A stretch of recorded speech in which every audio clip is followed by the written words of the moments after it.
ഹരേ രാമ ഹരേ രാമ രാമ രാമ ഹരേ ഹരേ, ഹരേ കൃഷ്ണ കൃഷ്ണ കൃഷ്ണ ഹരേ ഹരേ, ഹരേ രാമ രാമ രാമ ഹരേ ഹരേ ഹരേ. ഹരേ ഹരേ ഹരേ കൃഷ്ണ. കൃഷ്ണ. ഹരേ ഹരേ കൃഷ്ണ. കൃഷ്ണ മാതാജി ഹരേ പ്രണാമം. കൃഷ്ണ. മാതാജി പ്രണാമം. ഹരേ ഹരേ കൃഷ്ണ. ഹരേ കൃഷ്ണ മാതാജി ഹരേ പ്രണാമം. ഹരേ കൃഷ്ണ. ഹരേ ഓം ഹരേ ഓം നമോ ഭഗവതേ വാസുദേവായ. ഓം അജ്ഞാനതിമിരാന്തസ്യ ജ്ഞാനാഞ്ജനശലാകയ ചക്ഷുരുന്മീലിതം യേന തസ്മൈ ശ്രീ ഗുരവേ നമഃ. ശ്രീചൈതന്യമനോഭീഷ്ടം സ്ഥാപിതം യേന ഭൂതലേ സ്വയം രൂപകഥാ മഹ്യം ദദാതി സ്വപദാന്തികം. വന്ദേഹം ശ്രീഗുരോ ശ്രീയുതപദകമലം ശ്രീഗുരൂൻ വൈഷ്ണവാംശ്ച ശ്രീരൂപം സാഗ്രജാതം സഹഗണ രഘുനാഥാന്വിതം തം സജീവം സാദ്വൈതം സാവധൂതം പരിജനസഹിതം കൃഷ്ണചൈതന്യദേവം ശ്രീരാധാകൃഷ്ണപാദാൻ സഹഗണ ലളിതാ ശ്രീവിശാഖാന്വിതാംശ്ച. ഹേ കൃഷ്ണ കരുണാ സിന്ധോ ദീനബന്ധോ ജഗത്പതേ ഗോപേശ ഗോപികാകാന്ത രാധാകാന്ത നമോസ്തുതേ. തപ്തകാഞ്ചന ഗൗരാംഗീ ശ്രീരാധേ വൃന്ദാവനേശ്വരി വൃഷഭാനുസുതേ ദേവി പ്രണമാമി ഹരിപ്രിയേ. ജയ് ശ്രീകൃഷ്ണ ചൈതന്യ പ്രഭു നിത്യാനന്ദ ശ്രീ അദ്വൈത ഗദാധര ശ്രീവാസാദി ഗൗര ഭക്തവൃന്ദ. ഹരേ കൃഷ്ണ കൃഷ്ണ കൃഷ്ണ ഹരേ ഹരേ, ഹരേ രാമ രാമ രാമ ഹരേ ഹരേ. ശ്രീ ശ്രീ രാധാ ഗോവിന്ദ് की जय, श्री प्रभुपाद की जय, गुरु महाराज की जय. ഹരേ കൃഷ്ണ ഹരേ കൃഷ്ണ. ശ്രീ ശ്രീ രാധാ ഗോവിന്ദ് ടെമ്പിൾ ഇസ്കോൺ ബാംഗ്ലൂരിൽ നിന്നുള്ള ഭഗവത്ഗീത പഠന ക്ലാസ്സിലേക്ക് എല്ലാവർക്കും സ്വാഗതം. എല്ലാവർക്കും പ്രണാമം. നമ്മളിന്ന് 3-ാം അധ്യായല്ലേ തുടങ്ങുന്നത്? അതെ അതെ.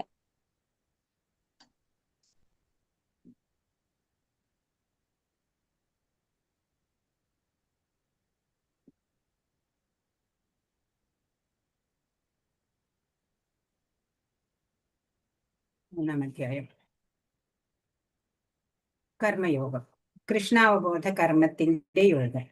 എങ്ങനെ കൃഷ്ണനിൽ മനസ്സുറപ്പിച്ച് നമ്മുടെ കർമ്മങ്ങളൊക്കെ ചെയ്യാം, അങ്ങനെ കർമ്മത്തിനെ യോഗമാക്കി മാറ്റുന്നത് എങ്ങനെ, അതാണ് ഈ അധ്യായത്തിലൂടെ നമ്മൾ നോക്കാൻ പോകുന്നത്. സാഖ്യബുദ്ധിയിലൂടെ മനസ്സിനെ ഭഗവാനിലേക്ക് ചേർത്ത് വെക്കുക എന്ന് 2-ാം അധ്യായത്തില് ഭഗവാൻ പറഞ്ഞു. ആത്മതത്വം വിവരിച്ചു. ആത്മാവിനെ ആർക്കും കൊല്ലാനാവില്ല. പഴയ വസ്ത്രം ഉപേക്ഷിക്കുന്നത് പോലെ പ്രാരബ്ധ കർമ്മം തീരുന്നതനുസരിച്ച് സ്ഥൂല ശരീരം ഉപേക്ഷിക്കുകയാണ്. ഇതിൽ ദുഃഖിക്കേണ്ടതില്ല. ജന്മം, മൃത്യു, ജരാ, വ്യാധി ഇതൊന്നും നമ്മുടെ നിയന്ത്രണത്തിലുള്ളതല്ല, പരിഹരിക്കാൻ സാധിക്കില്ല. അതുകൊണ്ട് നീ സ്വധർമ്മം ചെയ്യൂ, ദുഃഖിക്കാതെ യുദ്ധത്തിന് നിന്ന് പിന്മാറുന്നത് ഭീരുത്വമാണ് എന്നെല്ലാം അർജുനനോട് പറഞ്ഞു. ഭഗവത് പ്രീതിക്കായിട്ട് നിസ്വാർത്ഥമായിട്ട് സേവനം അനുഷ്ഠിക്കണം എന്ന് ഈ അധ്യായത്തിലൂടെ പറഞ്ഞു തരും ഭഗവാൻ. ആത്മസാക്ഷാത്കാരം നേടിയ ആളിന്റെ സവിശേഷതകളൊക്കെ നമ്മൾ കണ്ടു അല്ലേ? സ്ഥിതപ്രജ്ഞന്റെ. പഞ്ചേന്ദ്രിയങ്ങളെയും ഭഗവത് സേവനത്തിന് ഉപയോഗിക്കണം. കൃഷ്ണാവബോധം ഇല്ല എന്നുണ്ടെങ്കിലോ ശാന്തിയോ സമാധാനമോ ഒന്നും നമുക്ക് ലഭിക്കില്ല എന്ന് ഭഗവാൻ പറഞ്ഞു. സകല കർമ്മങ്ങളും ഭഗവാൻ ആത്മാവിനെ, അന്തര്യാമിയായിട്ടുള്ള ഈശ്വരനെ അജനാണ്, ശാശ്വതനാണ്, ആദിമനാണ് എന്നറിഞ്ഞ് സകല കർമ്മങ്ങളും ഭഗവത് അർപ്പണമായിട്ട് ചെയ്യണം. ഭൗതികമായിട്ടുള്ള ആസക്തികളൊക്കെ കുറയ്ക്കണം. ആഗ്രഹങ്ങളാണ് കാമക്രോധമോ സമോഹങ്ങള് അല്ലെ, സ്മൃതിഭ്രംശം, ബുദ്ധിനാശം, സർവനാശത്തിലേക്കൊക്കെ നയിക്കുന്നത് എന്ന് നമ്മൾ പഠിച്ചു. ഇങ്ങനെ കൂടിപ്പിണഞ്ഞു കിടക്കുന്ന ഈ വിഷയങ്ങള് പറഞ്ഞപ്പോഴേ അല്ലെ, 2-ാം അധ്യായം എല്ലാത്തിന്റെയും സംഗ്രഹമാണ്. എല്ലാം പറയുന്നുണ്ട് അവിടെ. ഭക്തിയോഗം, കർമ്മയോഗം, ജ്ഞാനയോഗം എല്ലാം ഭഗവാൻ ആ അധ്യായത്തിലൂടെ നമുക്ക് വിവരിച്ചു തരുന്നുണ്ട്. അങ്ങനെ അർജുനൻ ടോട്ടലി കൺഫ്യൂസ്ഡ് ആയി അല്ലെ. അപ്പോഴ് അതിന്റെ ആ വിഷയങ്ങളുടെയൊക്കെ ഇഴ പിരിച്ചെടുക്കാൻ വേണ്ടിയിട്ട് അർജുനൻ ആഗ്രഹിക്കുകയാണ്. ഇവിടെ ചോദ്യങ്ങള് ചോദിച്ചുകൊണ്ടിരിക്കുകയാണ്. ശ്രീ ശ്രീ രാധാ ഗോവിന്ദ് കി ജയ്, ശ്രീ പ്രഭുപാദ് കി ജയ്. ജ്ഞാനയോഗാണോ? അതോ കർമ്മയോഗാണോ? എന്താ വേണ്ടതെന്ന് അറിയണില്ല. എല്ലാം ശ്രേഷ്ഠമാണ് എന്ന് പറഞ്ഞു തന്നു. ഓം നമോ ഭഗവതേ വാസുദേവായ. ഒന്നാമത്തെ ശ്ലോകം. ജ്യായസി ചേത് കർമ്മണസ്തേ മത ബുദ്ധിർജനാർദ്ദന തത് കിം കർമ്മണി ഘോരേ മാം യോജയസി കേശവ. അർജുന ഉവാച ആണ് ഇവിടെ അത് വിട്ടുപോയത്. അർജുനൻ പറഞ്ഞു, ഹേ ജനാർദ്ദന, അല്ലയോ കേശവ, ഫലകാംക്ഷയോടെ ചെയ്യുന്ന കർമ്മത്തേക്കാൾ ശ്രേഷ്ഠമാണ് ബുദ്ധി എന്ന് കരുതുന്നുവെങ്കിൽ അങ്ങ് എന്തിനാണ് എന്നെ ക്രൂരമായ ഈ യുദ്ധത്തിന് പ്രേരിപ്പിക്കുന്നത്? അല്ലെ, ഘോരേ കർമ്മണി, കർമ്മണി ഘോരേ എന്നാ പറഞ്ഞാണ്, ഘോര കർമ്മം അല്ലെ, ഈ യുദ്ധത്തിന് ക്രൂരമായിട്ടുള്ള ഈ യുദ്ധത്തിന് എന്തിനാണ് പ്രേരിപ്പിക്കുന്നത്? അങ്ങ് പറഞ്ഞുവല്ലോ ഫലാകാംക്ഷയോടെ കർമ്മം ചെയ്യണത് ഉപേക്ഷിക്കുക, അതിനേക്കാളും ബുദ്ധിയോഗത്തിലൂടെ, അതായത് മനസ്സ് ഭഗവാനിൽ ഉറപ്പിച്ചുകൊണ്ട് എല്ലാ കർമ്മങ്ങളും ചെയ്യണം എന്നൊക്കെ, അതാണ് ശ്രേഷ്ഠതമമായത് എന്നൊക്കെ പറഞ്ഞുവല്ലോ. പിന്നെ എന്തിനാണ് എന്നോട് യുദ്ധം ചെയ്യാൻ ആവശ്യപ്പെടുന്നത് എന്നാണ്. കൃഷ്ണാവബോധം നിഷ്ക്രിയത്വം എന്ന് തോന്നിപ്പിക്കുന്ന വിധം ഒറ്റയ്ക്കൊരിടത്ത് ഇരുന്ന് ഭഗവാന്റെ തിരുനാമ ഉച്ചാരണം കൊണ്ട് കൃഷ്ണാവബോധത്തിൽ പൂർണ്ണത കൈവരിക്കാൻ തുനിയുന്നത് യുക്തമല്ല. കൃഷ്ണാവബോധം, ഇപ്പൊ ഭക്തൻ എന്ന് പറഞ്ഞ മിണ്ടാതെ ഒരിടത്തിരുന്ന് ഇങ്ങനെ ജപിച്ചുകൊണ്ടിരിക്കുക, അതല്ല അല്ലെ. അങ്ങനെ ചെയ്യണ ഒരു സന്യാസികള്, മുനിമാര്, അവര് തപസ്യൊക്കെ ചെയ്തിട്ട് പലരുടെയും ആദരവൊക്കെ അവർക്ക് കിട്ടിയേക്കാം. പക്ഷെ അതല്ല ശരിയായിട്ടുള്ള കർമ്മമാർഗം. ബുദ്ധിയോഗം, ആത്മീയ ജ്ഞാനാർജനത്തിനുള്ള ബുദ്ധി എന്നത് കർമ്മനിരതമായ ജീവിതത്തിൽ നിന്നുള്ള പിൻവാങ്ങലോ ഏകാന്തതയിലെ തപശ്ചര്യയോ അല്ല. അപ്പൊ എന്താണ് ബുദ്ധിയോഗം? അറിവ് നേടുക, അതാണ് ബുദ്ധിയോഗം എന്ന് പറഞ്ഞാല്. കർമ്മനിരതരായിട്ടാണ്, ജീവിതത്തിൽ നിന്ന് പിൻവാങ്ങിയിട്ടല്ല നമ്മൾ ജീവിത വിജയം നേടേണ്ടത്. ഹരേ കൃഷ്ണ.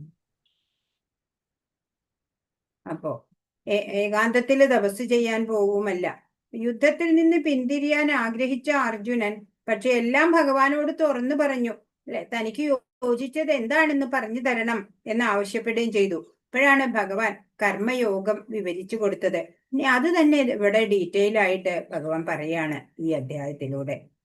ആ കർമ്മ രഹസ്യം അത് മനസ്സിലാക്കിയിട്ട് കുശലതയോടെ കർമ്മം ചെയ്ത് ആത്മസാക്ഷാത്കാരം പോലും നേടാൻ സാധിക്കും എന്നാണ്. രണ്ടാമത്തെ ശ്ലോകം. വ്യാമിശ്രേണേവ വാക്യേന ബുദ്ധി മോഹയസീവ മേ തദേകം വദ നിശ്ചിത്യേന ശ്രേയോഹമാപ്നുയാത്. ദ്വയാർത്ഥമുള്ള ഉപദേശങ്ങളാൽ അങ്ങ് എന്റെ ബുദ്ധിയെ അമ്പരപ്പിക്കുന്നു. എനിക്ക് ഏറ്റവും ശ്രേയസ്കരം എന്തെന്ന് തീർത്തു പറഞ്ഞു തരൂ.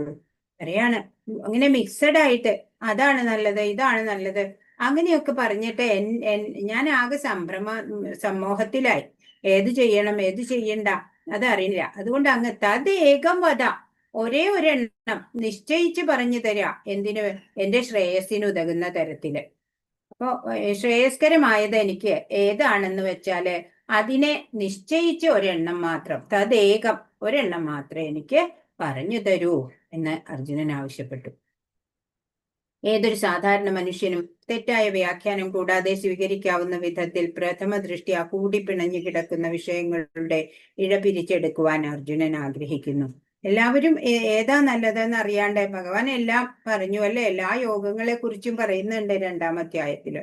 അപ്പോൾ ഏതാണ് ഏറ്റവും നല്ലത് എന്നാണ് അറിയാത്തത്. ഇപ്പൊ ഭഗവത്ഗീതയുടെ രഹസ്യം അറിയാൻ ഔത്സുക്യമുള്ള എല്ലാ വിദ്യാർത്ഥികൾക്കും വേണ്ടി തന്റെ ചോദ്യങ്ങളിലൂടെ കൃഷ്ണാവബോധത്തിലേക്ക് വഴിയൊരുക്കുകയാണ് അർജുനൻ.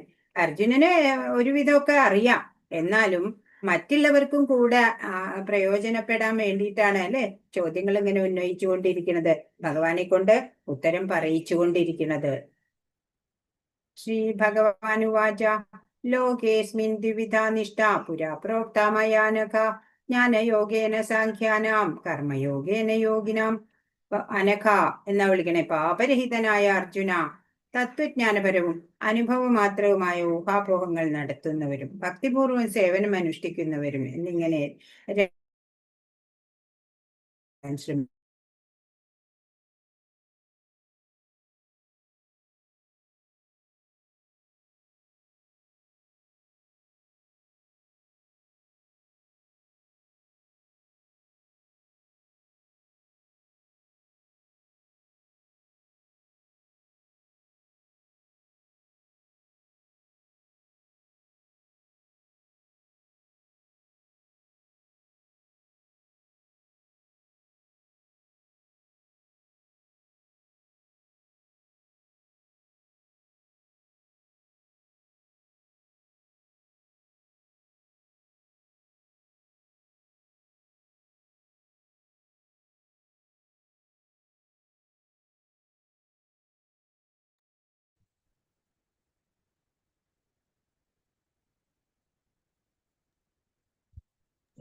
ഹരേ കൃഷ്ണ മാതാജി. മാതാജിയുടെ മാതാജി ലീവായല്ല, നെറ്റ് പോയതായിരിക്കും. നെറ്റ് പോയതാ. കൃഷ്ണ, ഒരു മിനിറ്റ്, എന്താ സംഭവിച്ചേ? നെറ്റ് കട്ടായതാന്ന് തോന്നുന്നു മാതാജി. എന്താന്നറിയില്ല. നിങ്ങൾക്കൊന്നും കുഴപ്പമുണ്ടായില്ല അല്ലേ? ഇല്ല മാതാജി സ്ട്രക്ക് ആയിട്ട് പോയ കണക്ക് തോന്നി.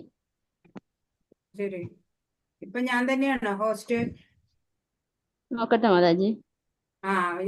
ചെയ്തിട്ടുണ്ട്. ഹോസ്റ്റ്. ഷെയർ ചെയ്യാം. മാതാജി തന്നെ ഹോസ്റ്റ്. ചെയ്യാൻ പറ്റി. ഹരേ കൃഷ്ണ. ബുദ്ധിയോഗം എന്നാൽ പരമ്പൊരുളിനെ അഥവാ കൃഷ്ണനെ പൂർണ്ണമായി ആശ്രയിക്കലാണ്. അങ്ങനെ സർവേന്ദ്രിയങ്ങളെയും നിയന്ത്രിക്കാൻ നിഷ്പ്രയാസം കഴിയും. അപ്പോ സാഖ്യയോഗം എന്ന് പറയുന്നത് നമുക്കറിയാം, ഈ ജീവാത്മാവിന്റെയും ശരീരത്തിന്റെയും പിന്നെ സ്വഭാവം വിശകലനം ചെയ്യാം. പിന്നെ നമുക്ക് പരമാത്മാവുമായിട്ടുള്ള ബന്ധം മനസ്സിലാക്കി ജ്ഞാനത്തിലേക്ക് കടക്കാൻ ജ്ഞാനയോഗം, അതാണ് സാഖ്യയോഗം. ബുദ്ധിയോഗം എന്ന് പറഞ്ഞാല് പരമ്പൊരുളിനെ അഥവാ കൃഷ്ണനെ പൂർണ്ണമായിട്ട് ആശ്രയിക്കുക എന്നുള്ളതാണ്. സർവ്വ ഇന്ദ്രിയങ്ങളെയും നിയന്ത്രിക്കാൻ അതുകൊണ്ട് സാധിക്കും എന്നുള്ളതാണ്.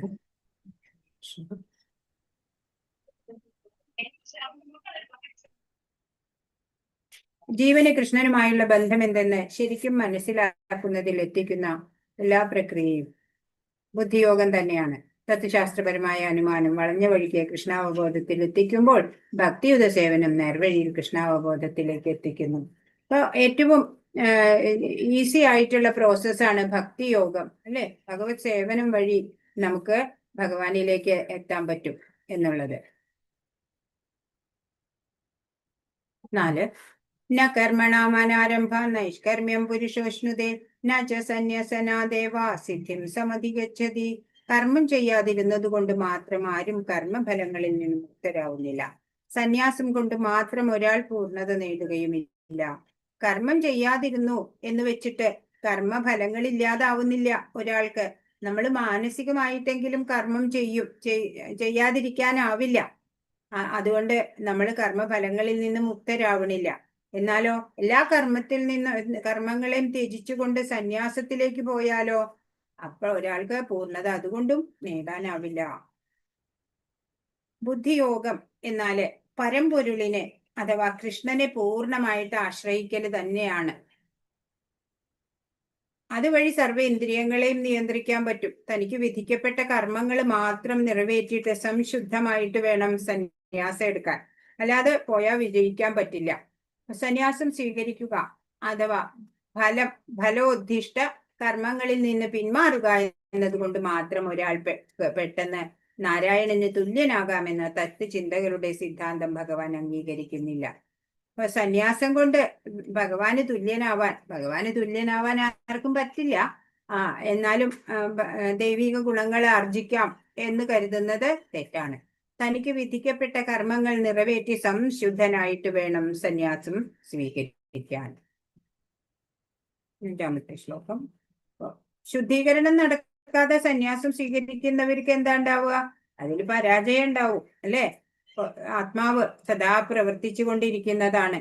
ശരീരം ആ ആത്മാവിനാൽ പ്രവർത്തിക്കപ്പെടേണ്ടുന്ന ഒരു ജഡ വാഹനമാണ് ശരീരം. നമ്മുടെ ആ ചിത്തം എപ്പോഴും പ്രവർത്തിച്ചു കൊണ്ടിരിക്കും, അല്ലെ? നമ്മൾ കർമ്മം ചെയ്യാതിരിക്കാൻ ജീവാത്മാവിനാവില്ല. ചിത്തവൃത്തി കുറയ്ക്കണം നമ്മൾ. അപ്പോഴാണ് നമുക്ക് ഈശ്വരനെ അറിയാൻ സാധിക്കും. 5-ാമത്തെ ശ്ലോകം. നഹി കശ്ചിത് ക്ഷണമപി ജാതു തിഷ്ഠത്യ അകർമ്മകൃത് കാര്യദേഹ്യ വശകർമ്മ സർവപ്രകൃതി ജൈർഗുണൈ. ഭൗതിക പ്രകൃതിയുടെ ത്രിഗുണങ്ങളിൽ നിന്നുളവാകുന്ന വാസനകൾക്കനുസരിച്ച് ഓരോ മനുഷ്യനും കർമ്മം ചെയ്യാൻ നിർബന്ധിതനാണ്. ആർക്കും ഒരൊറ്റ നിമിഷം പോലും കർമ്മത്തിൽ നിന്ന് ഒഴിഞ്ഞു നിൽക്കാനാവില്ല. അപ്പൊ നമ്മൾ എങ്ങനെയാണ് ഓരോ ടൈപ്പ് കർമ്മങ്ങൾ നമ്മൾ ചെയ്യുന്നത്?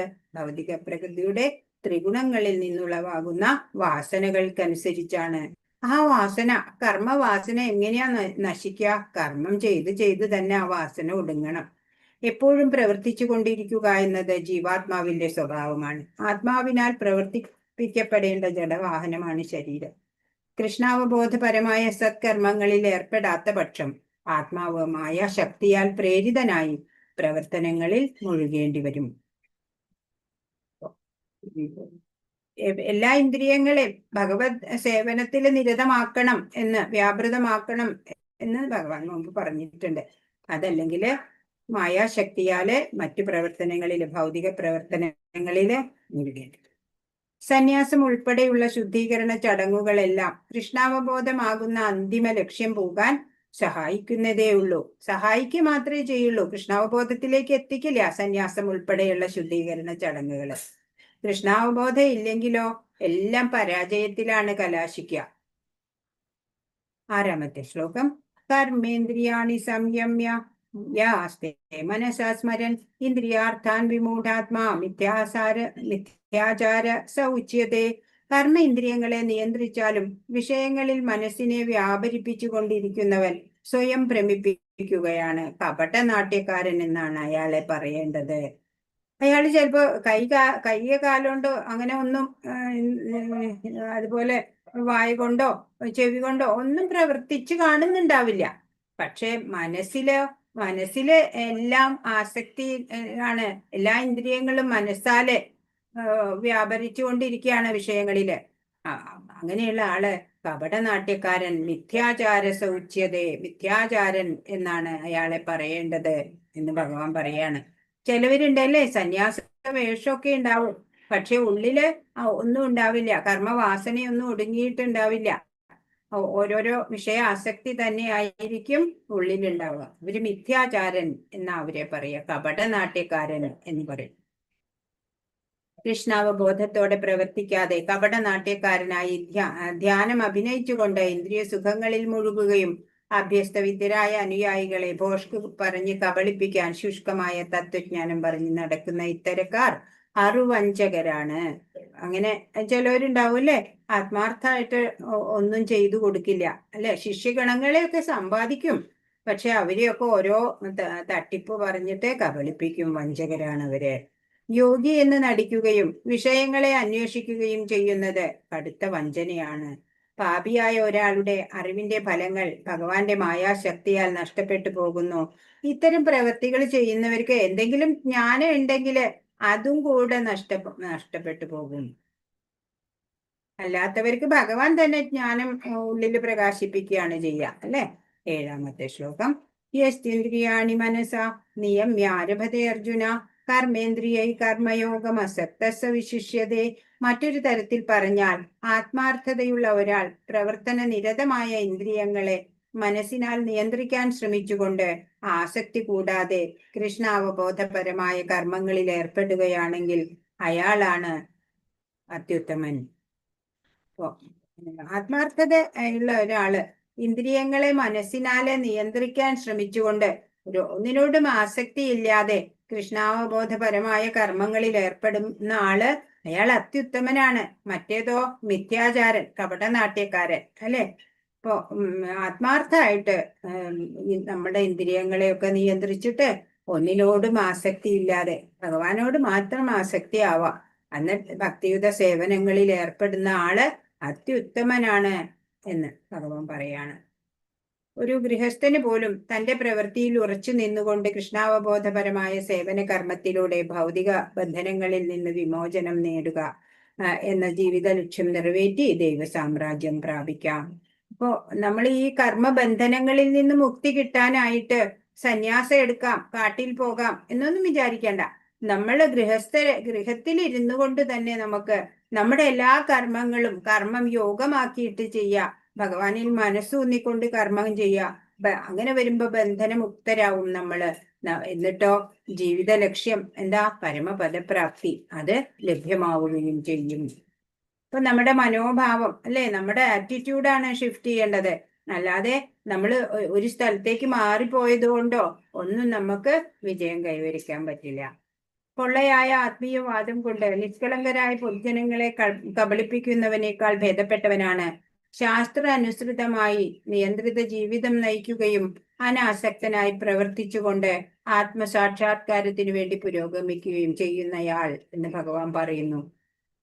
പൊള്ളയായ ഓരോ വാദങ്ങൾ ഉന്നയിച്ചിട്ട് നിഷ്കളങ്കരായ പൊതുജനങ്ങളെ കുറെ ശിഷ്യരെ സമ്പാദിക്കും അങ്ങനെയുള്ളവര്. അതിനേക്കാളും ഭേദം എന്താ? നമ്മുടെ ശാസ്ത്ര അനുസൃതമായിട്ട് ശാസ്ത്രത്തിൽ എന്താണോ പറയുന്നത് അത് കണക്കെ നമ്മള് നിയന്ത്രിത ജീവിതം നയിക്കുക. ഒന്നിനോടും അമിതമായിട്ട് ആഗ്രഹമില്ലാതെ പ്രവർത്തിക്കുക, ഭഗവാന് വേണ്ടി പ്രവർത്തിക്കുക, അങ്ങനെ ആത്മസാക്ഷാത്കാരത്തിന് വേണ്ടി പുരോഗമിക്കുക. അയാളാണ് അങ്ങനെയാണ് ചെയ്യേണ്ടത്. അതാണ് ഉത്തമ മാർഗം എന്ന് ഭഗവാൻ പറയാണ്.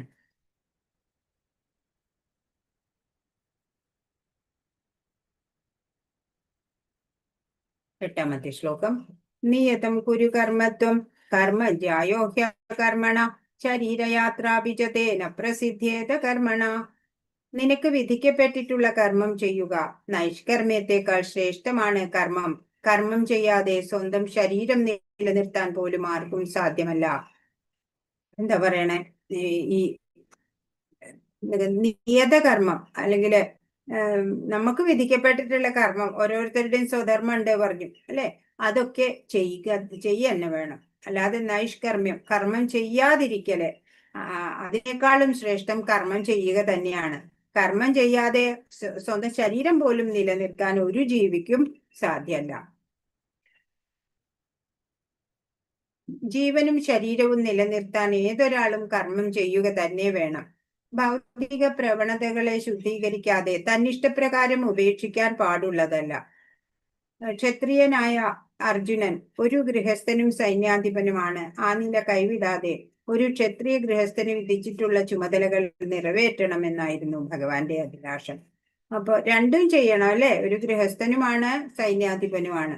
അപ്പം ഇപ്പോഴ് ആസന്നമായിരിക്കുന്ന യുദ്ധത്തിൽ നിന്ന് പിന്മാറുകയല്ല വേണ്ടത് അല്ലെ? അധാർമികരായിട്ടുള്ളവരെ യുദ്ധത്തിൽ തോൽപ്പിക്കുക തന്നെ വേണം.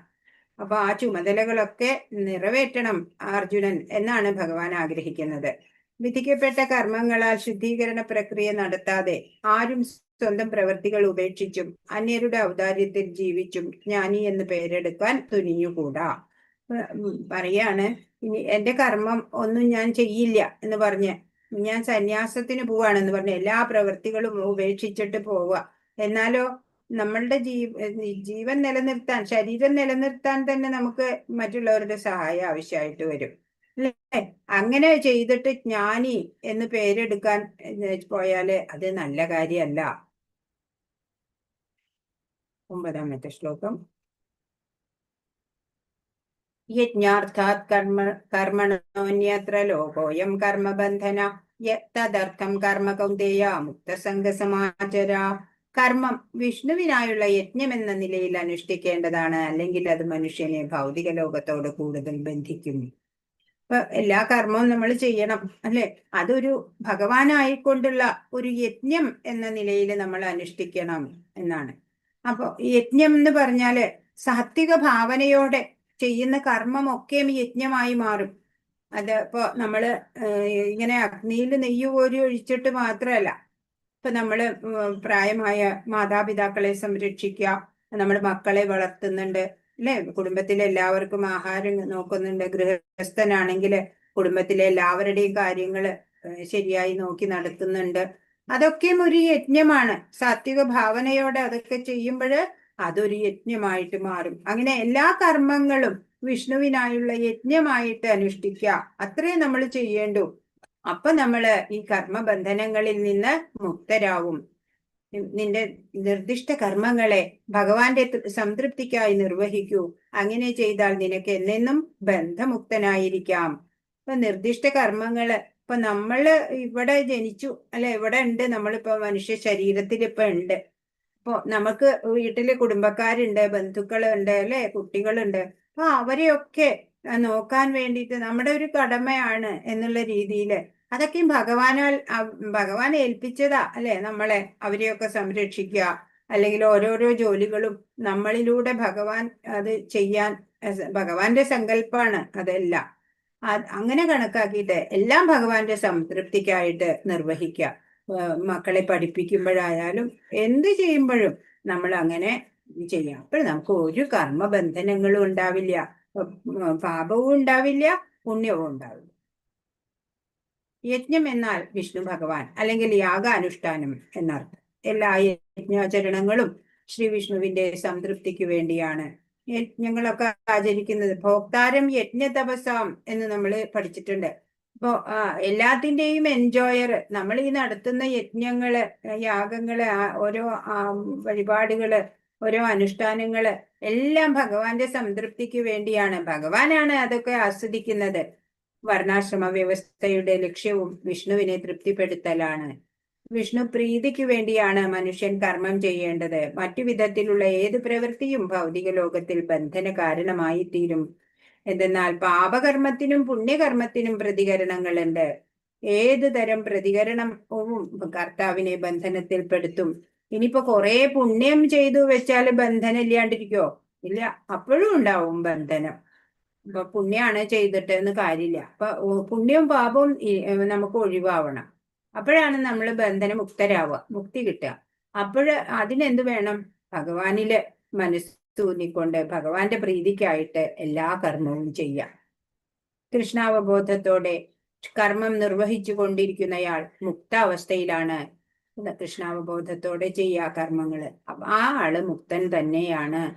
കൃഷ്ണാവബോധത്തോടെയുള്ള പ്രവർത്തനങ്ങൾ കർമ്മഫലങ്ങളിൽ നിന്ന് മുക്തി നേടി ഒരാളെ ദിവ്യപ്രോക്തമായ ഭഗവത് സേവനത്തിലേക്ക് ഉയർത്തുകയും ഭഗവത് ധാമത്തിലേക്ക് എത്താൻ യോഗ്യനാക്കുകയും ചെയ്യും. അപ്പൊ കർമ്മം ചെയ്യുന്നതിന്റെ ഉത്കൃഷ്ടമായ കലയാണ്, കർമ്മരഹസ്യമാണ് ഇവിടെ ഭഗവാൻ പറഞ്ഞു തരുന്നത്. വിഷ്ണു പ്രീതിക്കായിട്ട് യജ്ഞം എന്ന നിലയിൽ എല്ലാ കർമ്മവും ചെയ്യുക എന്നാണ് പറയണേ. ഇന്ദ്രിയ പൂർത്തിക്ക് വേണ്ടിയല്ല കർമ്മം ചെയ്യേണ്ടത്. ക്രമേണ നമ്മള് ഭഗവത് സേവനത്തിലേക്ക് താനെ ഉയരും എന്നാണ്. അതാണ് ഇവിടെ പറഞ്ഞു തരുന്നത് ഭഗവാൻ. ഇനി യോഗ ലാഡർ നമ്മൾ കഴിഞ്ഞ ലെവലിൽ കണ്ടത് തന്നെയാ അല്ലേ? യോഗ ലാഡർ. അപ്പൊ ഇവിടെ താഴേന്നാണ് തുടങ്ങുക കേട്ടോ. താഴേന്ന് വേണം പോവാൻ. താഴെ ആനിമൽ ലൈഫ് അല്ലേ? നമ്മൾ ഒന്നും അറിയാത്ത എന്ത് വേണം? ആനിമലിന് എന്ത് വേണ്ടും? 4 കാര്യങ്ങളെ വേണ്ടു. ആഹാരം, നിദ്ര, ഭയം, മൈഥുനം. ഈ 4 കാര്യങ്ങൾ മൃഗത്തിന് മതി. നമ്മളും അതേമാതിരി മൃഗത്തെ പോലെ ജീവിച്ചാൽ മതിയോ? അല്ലെ? ഈ മനുഷ്യ ശരീരം, അമൂല്യമായ മനുഷ്യ ശരീരം, ബുദ്ധി എല്ലാം നമുക്കുണ്ട് ഇപ്പോ. അപ്പൊ അങ്ങനെയുള്ള നമ്മള് വെറും ഒരു മൃഗത്തിനെ പോലെ ജീവിച്ചു മരിക്കാനുള്ളതാണോ നമ്മളുടെ ജീവിതം? Animal life. അതിൽ നിന്ന് പിന്നെ കുറച്ച് ഒരു പടി ഉയർന്നാല് കർമ്മകാണ്ഡം എന്ന് വെച്ചാ ഈ വേദങ്ങളില് 3 കാണ്ഡങ്ങളുണ്ട്. കർമ്മകാണ്ഡം, ജ്ഞാനകാണ്ഡം, ഉപാസനാകാണ്ഡം. ഇപ്പൊ കർമ്മകാണ്ഡത്തിൽ എന്താ പറഞ്ഞിരിക്കണേ? ഫലോദ്ധിഷ്ട കർമ്മങ്ങൾ ചെയ്തിട്ട് ഒരാളുടെ പുരോഗതി ഉണ്ടാവും എന്നാണ്. അപ്പോ ആ കാമനയോടെ പുത്രകാമേഷ്ടിക യാഗം ഒക്കെ നടത്തുന്നത് ആ കർമ്മകാണ്ഡത്തിനനുസരിച്ചാ. അപ്പൊ ആനിമൽ ലൈഫിന് കുറച്ച് മുകളിലാണ് കർമ്മകാണ്ഡികളുടെ ലൈഫ്. പിന്നെ അതിനെക്കാട്ടി കുറച്ചും കൂടി മുകളിൽ പോയാല് സകാമ കർമ്മയോഗം. ഫലത്തിൽ ആഗ്രഹിച്ചുകൊണ്ട് ധാരാളം പണി എടുക്കുക. പ്രസിദ്ധി ഉണ്ടാവും, ധനം ഉണ്ടാവും, പദവി കിട്ടും, അതിനായിട്ട് പ്രയത്നിക്കുക. അതാണ് സകാമ കർമ്മയോഗം. പിന്നെ കുറച്ചും കൂടി ഒരു ലെവല് മുകളിൽ പോയാല് നിഷ്കാമ കർമ്മയോഗം അല്ലെ? ഫലത്തിൽ ആഗ്രഹം ഇല്ലാതെ കർമ്മം ചെയ്യുന്നു. ഇനി പിന്നെയും മുകളിലാണെങ്കിൽ ഒരു ലെവലും കൂടി മുകളിലേക്ക് പോകുമ്പോ ജ്ഞാനയോഗം, അക്യുമുലേറ്റിംഗ് നോളജ് ആണ്, ജ്ഞാന സമ്പാദനാണ്. എന്ന് വെച്ച് കർമ്മം ചെയ്യാതിരിക്കണമൊന്നുമില്ല. കർമ്മത്തിനെയും ഉപേക്ഷിക്കും. കർമ്മഫലത്തിനെ മാത്രമല്ല, കർമ്മത്തിനെയും മനസ്സാഭാവനയോടെ ഉപേക്ഷിക്കും. ഭഗവാനായിക്കൊണ്ടാ ചെയ്യണേ, സ്വന്തമായിട്ട് ആവശ്യത്തിനല്ല കർമ്മം ചെയ്യണത്. അഷ്ടാംഗയോഗ അതിന്റെ മേലെ അല്ലേ? അപ്പൊ മിസ്റ്റിക് സിദ്ധികളൊക്കെ സമ്പാദിക്കാൻ പറ്റും അഷ്ടാംഗയോഗ പരിപൂർണതയിലെത്തിയാല്. പ്രാക്ടീസ് ചെയ്യാനൊക്കെ കുറച്ച് പ്രയാസാണ്. എന്നാലും അതിന്റെ മുകളിലത്തെ സ്റ്റേജാണ് ഭക്തിയോഗ. ഭക്തിയോഗാണ് അല്ലെ ഏറ്റവും ശ്രേഷ്ഠമായത്. ഇപ്പൊ ഇത്രയും പടവുകൾ കഴിഞ്ഞാലാണ് ഭക്തിയോഗയിലേക്ക് എത്തുള്ളൂ. ഇപ്പൊ ജ്ഞാനയോഗം എന്ന് പറയണത് സൺഷൈൻ പോലെയാ, സൂര്യപ്രകാശം പോലെ. അഷ്ടാംഗയോഗ കുറച്ചും കൂടി ലെവല് കൂടിയാല് സൂര്യന്റെ പ്രതലം കാണാൻ പറ്റും. പിന്നെയും കുറച്ച് ഭക്തിയോഗയുടെ ലെവലിലേക്ക് പോകുമ്പോ എൻറ്റേഴ്സ് സൺ പ്ലാനറ്റ്, സൂര്യഗ്രഹത്തിന്റെ ഉള്ളിലേക്ക് കടക്കാൻ പറ്റും. അങ്ങനെയാണ് ഇവിടെ എക്സ്റ്റെൻഡഡ് യോഗ ലാഡർ ആണ് പറയുന്നത്. ഇനി പ്രോഗ്രസീവ് യോഗ ലാഡർ എങ്ങനെയാണ് നമുക്ക് നോക്കാം. അത് താഴേന്ന് തന്നെ ആനിമൽ ലൈഫാണ്. ആനിമൽ ലൈഫിലെ അൺറെസ്ട്രിക്റ്റഡ് സെൻസ് ഗ്രാറ്റിഫിക്കേഷൻ, എന്ന് പറഞ്ഞാല് ഇന്ദ്രിയ നിയന്ത്രണം ഒട്ടുമേ ഇല്ല അല്ലെ? അനിമലിനില്ല. അനിമലിന് ആഹാരം, നിദ്ര, ഭയം, മൈഥുനം മാത്രമേ വേണ്ടൂ അല്ലെ? അതാണ്. പിന്നെ കുറച്ച് കർമ്മകാണ്ഡത്തിലേക്ക് ഉയർന്നാലോ റെഗുലേറ്റ് ചെയ്യാൻ പറ്റും. ഈ ഇന്ദ്രിയങ്ങളെയൊക്കെ ഒന്ന് ചെറുതായിട്ടൊന്ന് നിയന്ത്രണത്തിൽ കൊണ്ടുവരാം. സകാമകർമ്മം അതിന്റെ മുകളില്. ഇപ്പോ സെൽഫിഷ് ആയിട്ടുള്ള ഡിസയർ, ആഗ്രഹങ്ങൾ ഉണ്ടാവും, സ്വാർത്ഥമായിട്ടേക്ക് വേണ്ടിയിട്ടുള്ള ആഗ്രഹങ്ങളൊക്കെ ഉണ്ടാവും. എന്നാലും ഒരു ചെറിയൊരു ഭക്തനാണ്. അതിന്റെ മുകളിൽ എത്തുമ്പോ ഈ നിഷ്കാമ കർമ്മയോഗ ഒപ്പം സാധനാ ഭക്തിയും ചെയ്യും. ഇപ്പൊ നിഷ്കാമമായിട്ട് കർമ്മം ചെയ്യാനും അതുപോലെ ഭക്തി സാധനകള്, നവതാ ഭക്തി സാധനകളുണ്ട്. ഏതൊക്കെയാണ് നവതാ ഭക്തി സാധനകള്? ഹരികൃഷ്ണ ആരാ പറയാ?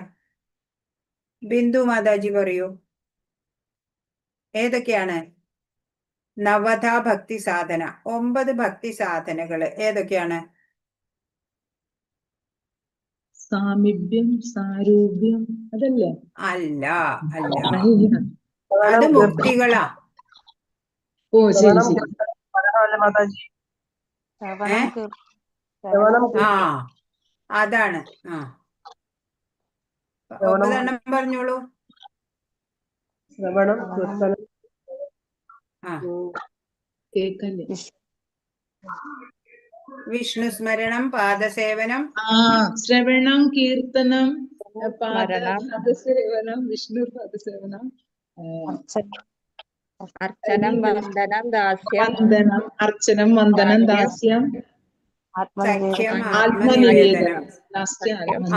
അതാണ് സാധന. അപ്പൊ അവിടെ നിഷ്കാമ കർമ്മയോഗ ചെയ്യണ ആള് സാധനാഭക്തിയും ചെയ്തു തുടങ്ങും. അപ്പോ ആഗ്രഹങ്ങൾ കുറയാൻ തുടങ്ങും. അപ്പൊ വിഷയാസക്തി ഒക്കെ കുറയാൻ തുടങ്ങും.